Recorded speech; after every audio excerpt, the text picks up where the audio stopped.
Welcome to the tutorial that will help you learn how to create your project in VoiceThread. This is for the Week 4 project, the digital storytelling activity that you may complete either alone or with a partner from class.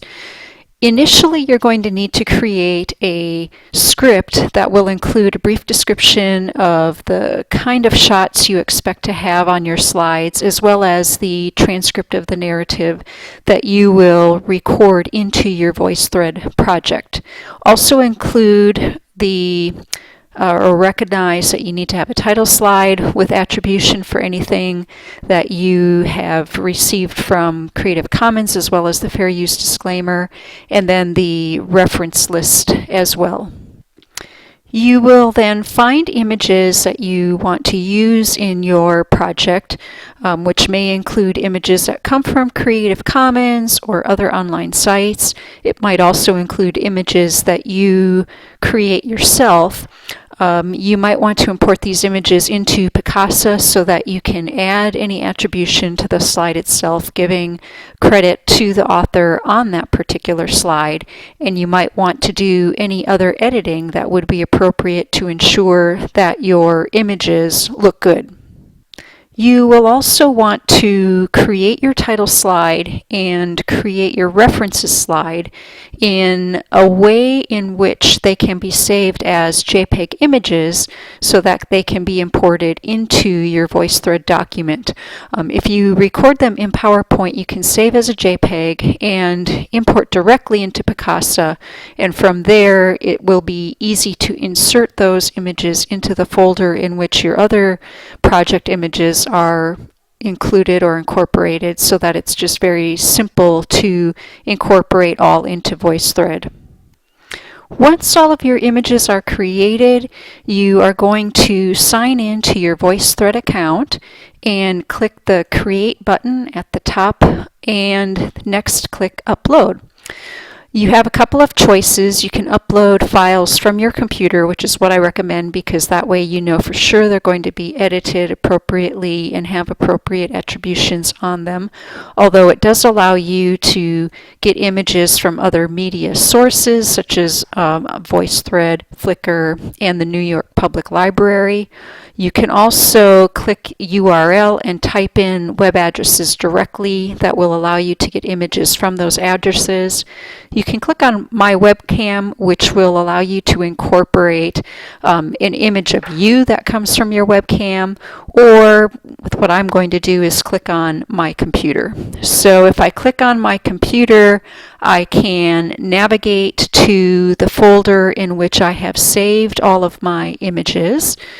So here it is, and then what I can do is I can decide which images I want to include. I can click and drag to select. I can also hold the Control key down while I'm selecting to make sure that I get all of the files that I want. You can also upload one image at a time and then click My Computer again to be able to select them, so they don't all have to come from the same folder. It's just easier if they're located in the same place to begin with. It does take a little bit of time to upload all of your files, especially if they're large files. You have to keep in mind that VoiceThread is an online resource, so the images are not just getting loaded to a spot on your computer, but actually getting uploaded through the network to the VoiceThread site. Once the images are in your VoiceThread account, they may not appear in the order in which you want them, so you can change the order just by clicking and dragging, which is what I'm doing right now, to get them in the order that I want. Let's see.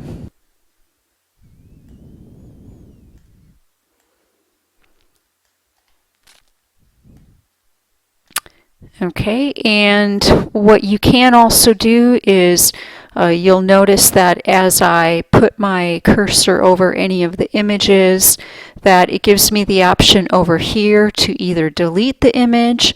I can also add a title and link to the image, so if you didn't provide attribution in Picasa or another online editing program, you can do that here as well. So we'll assume that I have all of my images in the order that I want them to be in right now. And then what I'm going to do is click Comment.